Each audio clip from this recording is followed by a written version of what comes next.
നമസ്കാരം. നമ്മളൊക്കെ കള്ളം പറയുമ്പോൾ കള്ളത്തരം എന്നൊക്കെയാണ് പറയുന്നത്.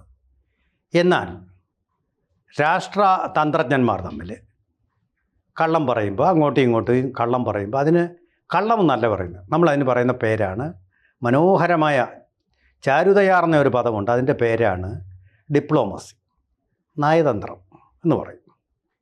അത്തരം ഒരു നയതന്ത്രമാണ് US സെക്രട്ടറി ഓഫ് സ്റ്റേറ്റ് ആയിട്ടുള്ള മാർക്കോ റൂബിയോ എന്നാണ് ശരിക്കുള്ള പേര്. അദ്ദേഹം ഇപ്പോൾ നടത്തിയിരിക്കുന്നത്. അദ്ദേഹം മലേഷ്യയിലേക്കുള്ള യാത്രയ്ക്കിടെ, മലേഷ്യയിലിപ്പോൾ ആസിയാൻ ഉച്ചകോടി നടക്കുകയാണ്. ഇന്ത്യയുടെ പ്രധാനമന്ത്രി അതിൽ പങ്കെടുക്കുമെന്ന് പറഞ്ഞിരുന്നു. അദ്ദേഹം പങ്കെടുക്കുന്നില്ല, വെർച്വലായിട്ട് മാത്രം അതിനെ അഭിസംബോധന ചെയ്യുകയാണ്. അതേസമയം നമ്മുടെ വിദേശകാര്യമന്ത്രി ജയശങ്കർ അതിലായിട്ട് പോകുന്നുമുണ്ട്. മോദി എന്താണ് പോകാത്തതെന്ന് ചോദിച്ചാൽ, അവിടെ പോയി കഴിഞ്ഞാൽ ഈ മാർക്കോ റൂബിയോ പോലുള്ള കള്ളന്മാർക്ക് കൈ കൊടുക്കേണ്ടി വരുമല്ലോ എന്നുള്ളത് കൊണ്ടാണ് പോകാതിരിക്കുന്നതെന്ന് വേണം സംശയിക്കാൻ. അവിടെ അമേരിക്കൻ പ്രസിഡന്റ് ഡൊണാൾഡ് ട്രംപും വരുന്നെന്നൊക്കെ പറഞ്ഞു കേട്ടിട്ടുണ്ട്. അതല്ല, ഇപ്പോൾ അദ്ദേഹം നോർത്ത് കൊറിയയിലേക്കാണ് പോകുന്നതെന്നും കേട്ട്. ഏതാണ് സത്യമെന്നറിയാൻ പറ്റും. നേരെ ചൊവ്വയൊന്നും പറയില്ല അമേരിക്കൻ നേതാക്കന്മാരുടെ ഒരു ശൈലി അതാണ്.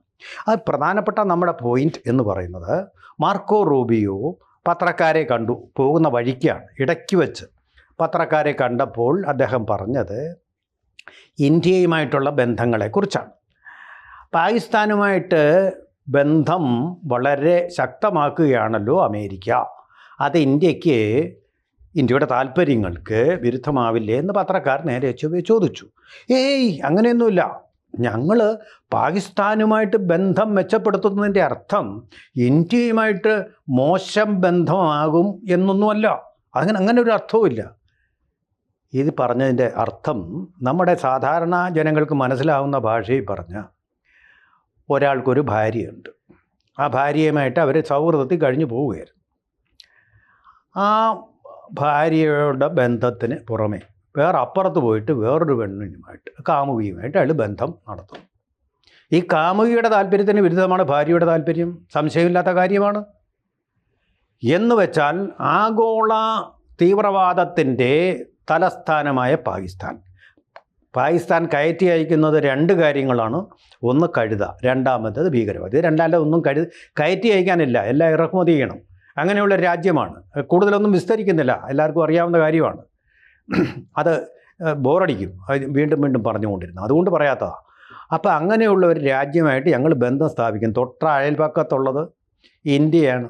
ഇന്ത്യക്ക് എല്ലാ തരത്തിലും പാര വെച്ചുകൊണ്ടിരിക്കുന്ന ഒരു രാഷ്ട്രമാണ്. എപ്പോഴവർക്ക് ആരുടെയെങ്കിലും ഒരു പിന്തുണ കിട്ടിയോ അത് ഇന്ത്യക്കെതിരായിട്ട് പ്രയോഗിക്കാൻ വേണ്ടി, അല്ലാതെയും പ്രയോഗിക്കാൻ വേണ്ടി ഇന്ത്യ എങ്കിലെങ്കിലും ഒന്ന് നശിച്ച് കാണണമെന്ന് ആഗ്രഹിക്കുന്ന ഒരു രാജ്യമാണ് പാകിസ്ഥാൻ. ഏത് വിധത്തിലും, രാഷ്ട്രീയമായിട്ടും നയതന്ത്രപരമായിട്ടും സൈനികമായിട്ടും എല്ലാ തലങ്ങളിലും ഇന്ത്യക്കെതിരായിട്ടുള്ള ഒരു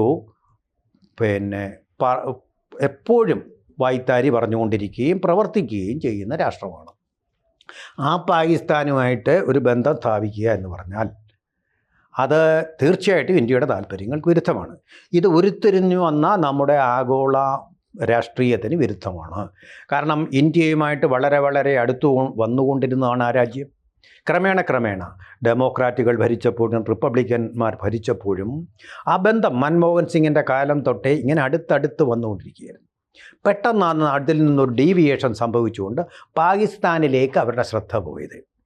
പാകിസ്ഥാൻ എന്താണെന്ന് ഞാൻ പച്ചയായിട്ട് പറഞ്ഞു കഴിഞ്ഞാൽ, ഡിപ്ലോമാറ്റിക്കായിട്ടുള്ള ലാംഗ്വേജിൽ അല്ലാതെ പറഞ്ഞു കഴിഞ്ഞാൽ, പാകിസ്ഥാനെ ഒരു കൊട്ടേഷൻ സംഘമായിട്ട് ഉപയോഗിക്കുക എന്നുള്ളത് തന്നെയാണ് ലക്ഷ്യം. ഇത് തന്നെയായിരുന്നു സൗദി അറേബ്യ പാകിസ്ഥാനുമായിട്ട് തന്ത്രപരമായിട്ടുള്ള കരാർ ഒപ്പിട്ടപ്പോൾ ഉദ്ദേശിച്ചത്. അവർക്ക് കാര്യമായിട്ട് പട്ടാളവും സൈനിക ശേഷിയുമില്ല, എന്നാൽ ആറ്റം ബോംബ് വരെ ഉണ്ട് എന്ന് അവകാശപ്പെടുന്ന പാകിസ്ഥാനുമായിട്ടൊരു ചങ്ങാത്ത ഒരു ബലമാണല്ലോ. ഇസ്രായേലിന് ഇതുപോലുള്ള മിസൈലുകൾ ഇനി വന്ന് പതിക്കാതിരിക്കുമല്ലോ. അങ്ങനൊരു ഭയം കൊണ്ടാണ് അവരുണ്ടാക്കിയത്. അമേരിക്കയുടേത് ഈ ഭയം കൊണ്ടല്ല, മറിച്ച് ചൈനയെ ഒരു പാഠം പഠിപ്പിക്കാൻ. ആരാണ് ചൈന? പാകിസ്ഥാൻ അവരുടെ എല്ലാ കാലാവസ്ഥയിലെയും സുഹൃത്ത്, ആൾ വെതർ ഫ്രണ്ട് എന്ന് പറയുന്ന ആ ചൈനയുടെ ആത്മമിത്രമായിട്ടുള്ള പാകിസ്ഥാനുമായിട്ട് ഇതെന്തിനു വേണ്ടിയാണ്? അഫ്ഗാനിസ്ഥാനിലെ ബാഗ്രാം താവളം, വിമാനത്താവളം, വ്യോമസേനാ താവളമാണത്. അവിടെയാണ് അമേരിക്കക്കാർ താലിബാനോട് പിടിച്ചു നിൽക്കാൻ പറ്റില്ലെന്നറിഞ്ഞുകൊണ്ട്, അമേരിക്ക മാത്രമല്ല കേട്ടോ, യൂറോപ്യൻ രാജ്യങ്ങളുടെ എല്ലാം, ബ്രിട്ടൻ, ഫ്രാൻസ്, ജർമ്മനി, ഇവരുടെ എല്ലാം സൈനികരും ആയുധങ്ങളും ഒക്കെ ഉണ്ട്. അവരെല്ലാം ജീവനും കൊണ്ട് പലായനം ചെയ്ത് താലിബാൻ്റെ മിലിറ്ററി വാർഫെയറിന് പിടിച്ചു നിൽക്കാൻ വയ്യാതെ പലായനം ചെയ്തത് ആ ബാഗ്ര താവളത്തിൽ നിന്നാണ്. അവിടെയാണ് അവരുടെ ബാക്കി വന്ന എല്ലാ യുദ്ധോപകരണങ്ങളും ഉപേക്ഷിച്ച് പോയത്. ആ ബാഗ്ര താവളം ഞങ്ങൾക്ക് വേണമെന്ന് ഒരിക്കലും നടക്കാത്ത ഒരു സ്വപ്നം പോലെയുള്ള ഒരു ചോദ്യം അഫ്ഗാനിസ്ഥാൻ ഭരണകൂടത്തോട് ട്രംപ് ഉന്നയിച്ചു. നമുക്കതിൽ അത്ഭുതപ്പെടാനൊന്നുമില്ല. കാനഡയെ ഞങ്ങളുടെ 51ാമത്തെ സ്റ്റേറ്റ് ആക്കൂ എന്നാവശ്യപ്പെട്ടതുപോലെ ഗ്രീൻലാൻഡും ഐസ്ലാൻഡും ഒക്കെ വിലയ്ക്ക് വാങ്ങിക്കാൻ ശ്രമിച്ചതുപോലെ ഒരു സ്വപ്നം, അദ്ദേഹത്തിൻ്റെ ഒരു പാഴ് സ്വപ്നം. താലിബാൻ ഭരണകൂടം പറഞ്ഞു, പോയി വേറെ പണി വല്ലതും നോക്കെന്ന് പറഞ്ഞു. അതിനുശേഷമാണ് താലിബാൻ്റെ വിദേശകാര്യമന്ത്രി ഇന്ത്യയിലേക്ക് വന്നതും ഇവിടെ വന്ന് സമ്മേളനം നടത്തിയതും. എന്ന് മാത്രമല്ല, അഫ്ഗാനിസ്ഥാനെ നമുക്ക് സ്വീകരിക്കാതിരിക്കേണ്ട ഒരു കാര്യമില്ല. പഹൽഗാം ഭീകരാക്രമണത്തെ അവരപലപിച്ചു, താലിബാൻ ഭരണകൂടം അപലപിച്ചു. അത് സ്വാഗതാർഹമായിട്ടുള്ളൊരു കാര്യമാണ്. അങ്ങനെ സൗഹൃദം ഹസ്തം നീട്ടുന്ന, ഒലിവിലകൾ നീട്ടുന്ന ഒരു രാഷ്ട്രത്തെ നമ്മൾ വെറുപ്പിക്കേണ്ട ആവശ്യം എന്താണ്? അപ്പോൾ അവിടെ അവർ പത്രസമ്മേളനം നടത്തി. പത്രസമ്മേളനത്തിൽ അവരുടെ യാഥാസ്ഥിതിക രീതിയിൽ സ്ത്രീകൾ പ്രവേശിക്കരുതെന്ന് ആദ്യം പറഞ്ഞു. അപ്പോൾ ഇന്ത്യ അത് പറഞ്ഞത് ദയവായിട്ട് അത് തിരുത്തണം എന്ന് പറഞ്ഞു. അവരുടെ എംബസിയിലാണ് പത്രസമ്മേളനം. നമുക്ക് അമിത അധികാരമൊന്നുമില്ല, എംബസി ഇല്ല അവിടെ. അന്ന് നയതന്ത്ര കാര്യാലയം മാത്രം, അത് മാത്രമേ ഉള്ളൂ. ഇപ്പോൾ എംബസി ആയിട്ടുണ്ടത്. അവരുടനെ തന്നെ സ്ത്രീകളെ ആയിട്ടുള്ള പത്രപ്രവർത്തകരെയും വിളിച്ചുകൊണ്ട് പത്രസമ്മേളനം നടത്തി ആ പ്രശ്നം അവിടെ അവസാനിപ്പിച്ചു. അങ്ങനെ ഒരു സൗഹാർദ്ദവും അതുപോലെ പറഞ്ഞപ്പോൾ അത് കേൾക്കുകയും ചെയ്ത ഒരു രാജ്യമാണ് ഈ അഫ്ഗാനിസ്ഥാൻ എന്ന് പറയുന്നത്. ഈ അഫ്ഗാനിസ്ഥാന് അമേരിക്കയെ സംബന്ധിച്ചിടത്തോളം താലിബാൻ വലിയൊരു ഭീഷണിയാണ്. അവർക്ക് ഇവർ മാത്രമല്ല ഭീഷണി. വെനുസുല, അവിടെ മഡോറ എന്ന് പറയുന്ന റഷ്യയോട് ആഭിമുഖ്യമുള്ള ഒരു പ്രസിഡൻ്റാണ് ഭരിക്കുന്നത്. അതുകൊണ്ടാണിപ്പോൾ അതിനു വേണ്ടിയിട്ട് ഞാനൊന്ന് ശാഖാചംക്രമണം ചെയ്യുകയാണ്. അതിനു വേണ്ടിയിട്ട് വെനുസുല, കൊളംബിയ തുടങ്ങിയ രാജ്യങ്ങൾക്ക് നേരെ ആക്രമണം നടത്താൻ പദ്ധതിയിട്ടിരിക്കുന്നത്. കാരണം മഡൂറയെ ഒതുക്കാനുള്ള ശ്രമം. മഡൂറോ തന്നെ പറഞ്ഞു, മനസ്സിലാക്കി, ഇത് ഞങ്ങളോടുള്ള യുദ്ധപ്രഖ്യാപനമാണെന്ന്. ഇനി ഞാൻ വരാൻ പോകുന്നത് ഈ ട്രംപ് എന്ന് പറയുന്ന ആളിൻ്റെ ഈ വിദേശ നയം ഇപ്പം തുടങ്ങിയതല്ല. അദ്ദേഹത്തിൻ്റെ നേരത്തെയുള്ള ഊഴമുണ്ടല്ലോ, അതായത് ജോ ബൈഡൻ വരുന്നതിന് മുമ്പുള്ള ഊഴത്തിൽ, അന്ന് സത്യപ്രതിജ്ഞ ചെയ്ത അവസരത്തിൽ, അതെപ്പോഴും സംഭവിക്കാറുള്ളത് ജനുവരി 17 ആ ഒരു സമയത്താണ്. ജനുവരി 17 നടന്ന ആ പ്രസംഗത്തിൽ പ്രസിഡൻഷ്യൽ അഡ്രസ്സ് എന്നാണ് പറയുന്നത്. ആ അഡ്രസ്സിൽ അതിനു മുമ്പിരുന്ന പ്രസിഡൻറ്റുമാരൊക്കെ പങ്കെടുക്കാറുണ്ട്. അങ്ങനെയുള്ള ഒരു പ്രസിഡൻഷ്യൽ അഡ്രസ്സിൽ, അതായത് സ്ഥാനത്തിലേക്ക് ചാർജ് എടുക്കാൻ പോകുന്നതിന് മുമ്പുള്ള ഒരു പ്രസംഗത്തിൽ അദ്ദേഹം പറഞ്ഞത്, അമേരിക്ക എന്ന് പറയുന്ന രാജ്യം നശിച്ചുകൊണ്ടിരിക്കുക. എങ്ങനെ? നമ്മൾ അന്യരാജ്യങ്ങളുടെ വ്യവസായവും വാണിജ്യവും ഒക്കെ നമ്മുടെ ചെലവിൽ വളർത്തിക്കൊണ്ടിരിക്കുകയായിരുന്നു. ഒബാമയൊക്കെ സാക്ഷി നിർത്തിക്കുക കൊണ്ടാണത് പറയുന്നത്. ഒബാമയൊക്കെ ഇങ്ങനെ ചെയ്തു നമ്മുടെ രാജ്യത്തെ നശിപ്പിക്കുകയാണെന്ന് പറഞ്ഞതിൻ്റെ അർത്ഥം ഒബാമയുടെ പേര് പ്രത്യേകം പറയുന്നുണ്ട്, നന്ദിപൂർവ്വമാണെങ്കിലും. അതിൽ നിന്നെല്ലാം നമ്മൾ വ്യതിചലിക്കാൻ പോവുകയാണ്.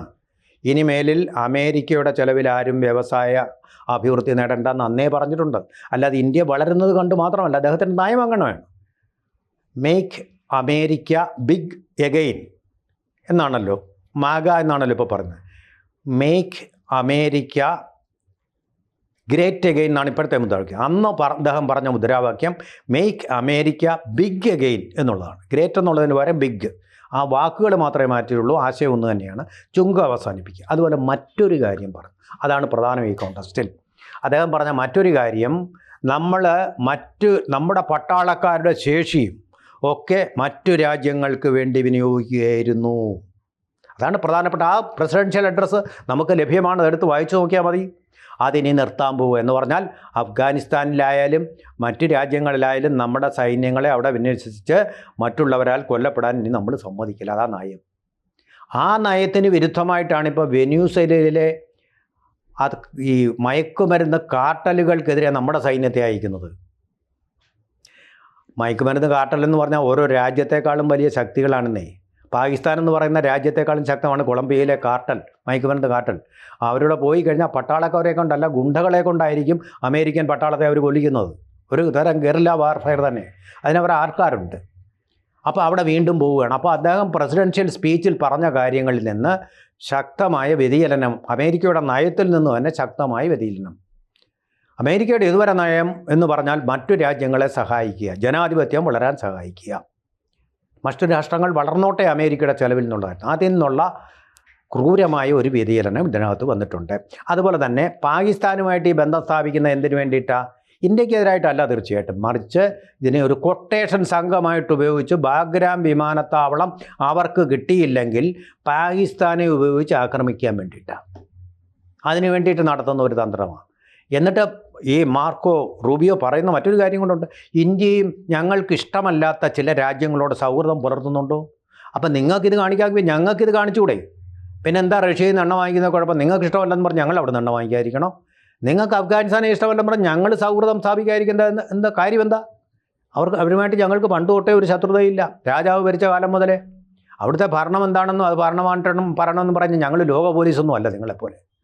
അതേ ഉള്ളതിന് ഉത്തരം. ഇനി പിന്നെ നിങ്ങൾ നേരെ ചൊവ്വേ പറയുകയാണെങ്കിൽ നിങ്ങളുടെ കൊട്ടേഷൻ സംഘത്തിനെ ആയിട്ട് പാകിസ്ഥാനെ ഉപയോഗിച്ചോളൂ, ഒരു കുഴപ്പമില്ല. നിങ്ങൾ ചുങ്കം ഏർപ്പെടുത്തണോ? 100% ഏർപ്പെടുത്തിക്കോളൂ. അതിനെയൊക്കെ നേരിടാൻ ശക്തമായിട്ടുള്ളൊരു രാജ്യമാണ്.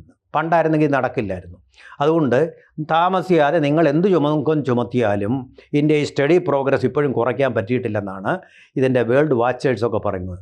ആ രീതിയിൽ തന്നെ ഞങ്ങൾ വളരും, അതിന് പരിഹാരങ്ങൾ കണ്ടെടുത്തും മുന്നോട്ട് പോകും, അങ്ങനെ തന്നെ ചെയ്യും. അതുകൊണ്ട് അമേരിക്ക എന്ന് പറയുന്ന രാജ്യത്തെ കണ്ടുകൊണ്ടൊന്നുമല്ല ഇന്ത്യ എന്ന രാജ്യം ഈ ലോകത്ത് 1947 ഓഗസ്റ്റ് 15 പറഞ്ഞത്. അങ്ങനെയുള്ള യാതൊരു ബന്ധങ്ങളും ഇല്ലാതെയാണ് പറഞ്ഞത്. സ്വതന്ത്ര രാജ്യമായിട്ട് വന്നത്, കയ്യും കാലും ഇട്ടടിച്ച് കരഞ്ഞുകൊണ്ട് വന്നത്, നിങ്ങളെ കണ്ടുകൊണ്ടൊന്നുമല്ല വന്നത്. ഞങ്ങൾ ഇനിയും മുന്നോട്ട് തന്നെ പോകും. അതുകൊണ്ട് മാർക്കോ റൂബിയോ, നിങ്ങൾ പാകിസ്ഥാനുമായിട്ട് ആശ്ലേഷിച്ചോ, ഫലം നിങ്ങൾ അനുഭവിക്കും. പണ്ടൊരിക്കൽ അനുഭവിച്ചില്ലേ? അതുപോലെ തന്നെ ഭസ്മാസുരനെ നിങ്ങളെ വളർത്തുകയാണ് ചെയ്യുന്നത്. നിങ്ങൾ അഫ്ഗാനിസ്ഥാനിൽ അതായിരുന്നു ചെയ്തത്. അവർ തന്നെ നിങ്ങൾക്കിട്ട് പണിഞ്ഞു തന്നല്ലോ. നിങ്ങളുടെ വേൾഡ് ട്രേഡ് സെൻറ്റേഴ്സ് തകർത്തില്ലേ? അതുകൊണ്ടല്ലേ പിന്നെ യുദ്ധം ചെയ്യേണ്ടി വന്നത്. അത് തന്നെ ആവർത്തിച്ചു കൊണ്ടിരുന്നു. പാമ്പിന് വിഷപ്പാമ്പിന് പാല് കൊടുക്കുന്ന പോലെ. നിങ്ങളിപ്പോൾ ഉടനെയൊന്നും അറിയില്ല, പക്ഷേ താമസിയാതെ അതിൻ്റെ ഫലങ്ങൾ നിങ്ങൾ അനുഭവിച്ചു തുടങ്ങും. പാകിസ്ഥാൻ അതാണ് പറ്റിയത്. അഫ്ഗാനിസ്ഥാനുമായിട്ട് വളരെ സ്നേഹമായിരുന്നു, ചങ്ങുറ്റ ചങ്ങാതികളായിരുന്നു, തോളിൽ കഴുകിയിട്ട് നടക്കുക. ഇപ്പോൾ എന്താ കണ്ടോ? കുനാർ നദിയിൽ അണക്കെട്ട് കെട്ടാൻ പോവുകയാണ്. സിന്ധു നദിയിൽ നമ്മൾ അണക്കെട്ട് കെട്ടുന്നത് പോലെ കുനാർ നദിയിൽ അണക്കെട്ട് കെട്ടുകയാണ്.